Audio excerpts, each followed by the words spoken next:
और वैसे भी एक लड़की के लिए उसका शौहर और उसका घर पहली तरजीह होनी चाहिए।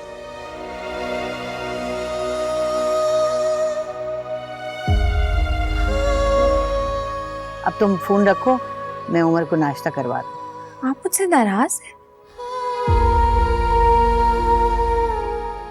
कल रात जो कुछ भी हुआ है उसमें मेरी मर्जी नहीं थी। खैर, इसमें मर्जी जिसकी भी थी, लेकिन जो भी हुआ अच्छा ही हुआ।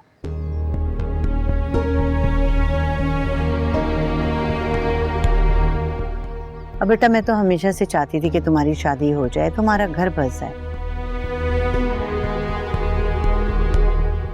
अब बस गया है तो उसे संभालने की कोशिश करो।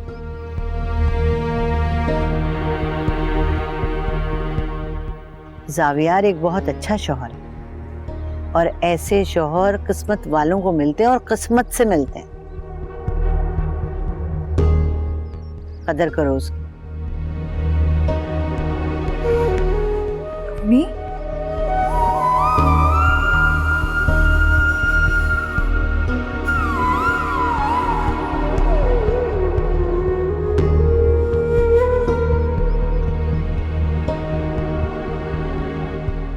अब बात हो गई ना तुम्हारी, सुकून आ गया। अब तुम्हें खाना पड़ेगा। नहीं।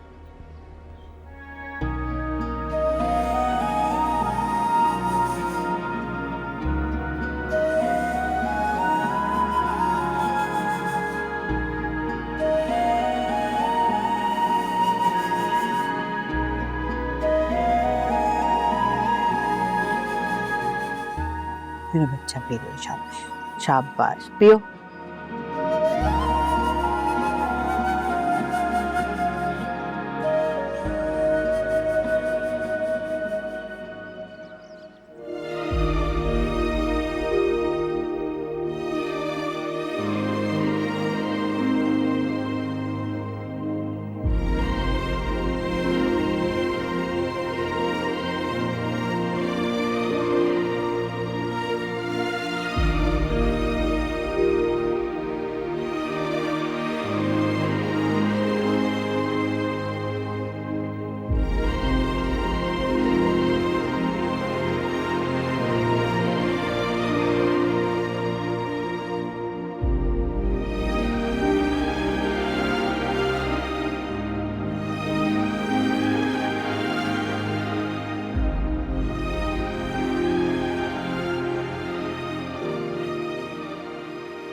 सॉरी यार, कल मुझे जाना पड़ा क्योंकि मामा पापा भी साथ थे, बस इसलिए।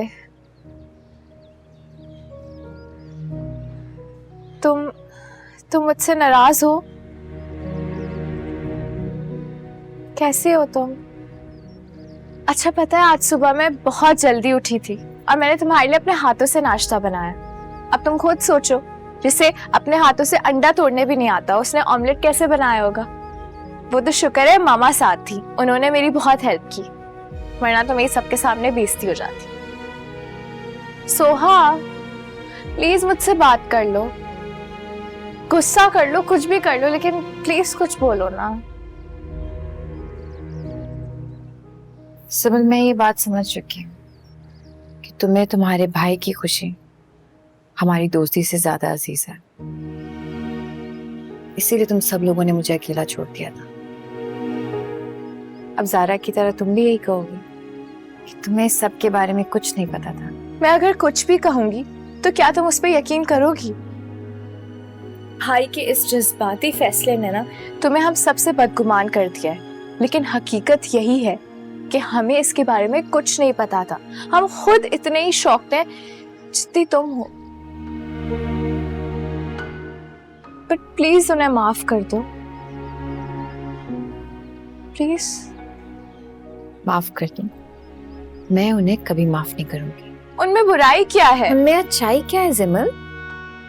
उन्हें बस एक मौका दे दो सोहा, वो तुम्हारी सारी शिकायतें दूर कर देंगे। He actually loves you. Trust me, वो दिल के बहुत अच्छे इंसान है। कुछ नहीं कर सकते वो, सिवाय मुझे तकलीफ देने की और नीचा दिखाने की वो कुछ नहीं कर सकता है। और मुझे इस बारे में कोई बात नहीं करनी। सोहा,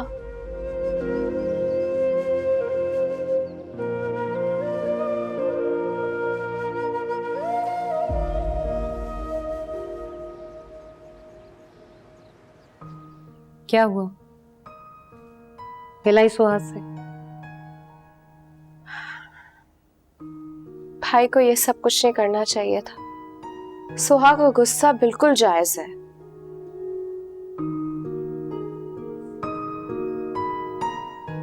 मोहब्बत जायज नाजायज कुछ नहीं देखती।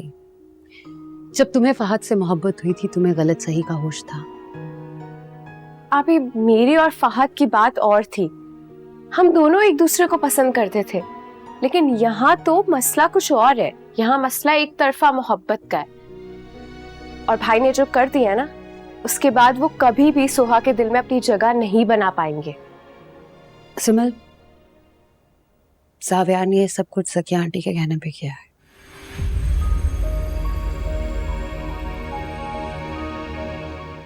क्या करता?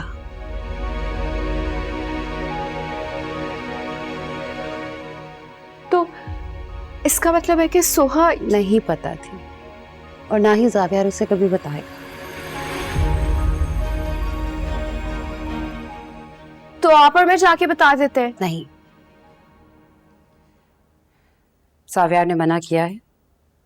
फिर तो वो सारी जिंदगी भाई को गलत समझती रहेगी। जाविया को इससे कोई फर्क नहीं पड़ता है। कैसे फर्क नहीं पड़ता आप ही? वो दोनों एक साथ रहते हैं, और कब तक एक दूसरे से बातें करेंगे? कब तक इस मिसअंडरस्टैंडिंग के साथ रहेंगे? ऐसे कैसे चलेगी जिंदगी? जाविया ने ये फैसला खुद किया है। शायद उसे पता है कि उसे सुहा के साथ कैसे एडजस्ट करना है, इसीलिए तो इतना मुतमईन है। फिर जाओ, तुम जाविया से कहो कि सुहा को जाके ले आए, क्योंकि तुम्हारे और मेरे कहने से तो आएगी नहीं। ठीक है।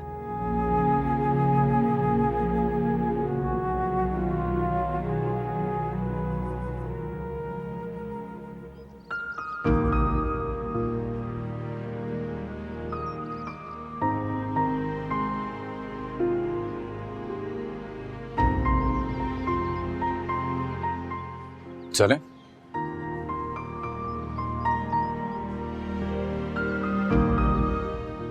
तुमसे बात कर रहा हूं, तुम सुन रही हो? सब नाश्ते की टेबल पे इंतजार कर रहे हैं हमारा। उन्हें कहिए मेरा इंतजार मत करें, मुझे नहीं खाना। कब तक? कब तक? जब तक मैं मर नहीं जाती। अच्छा, मरना मंजूर है, मेरे साथ जीना नहीं।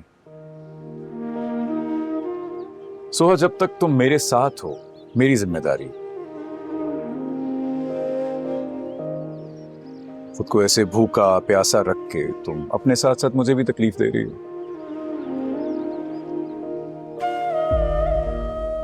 और इस तकलीफ से ज्यादा कुछ नहीं होगा, बस आपके शौहर नामदार मर जाएंगे। मर जाएंगे? आप मरने वालों में से नहीं, आप तो मारने वालों में से। मुझसे उमर और अम्मी को छीना है आपने, और क्या चाहते हैं आप?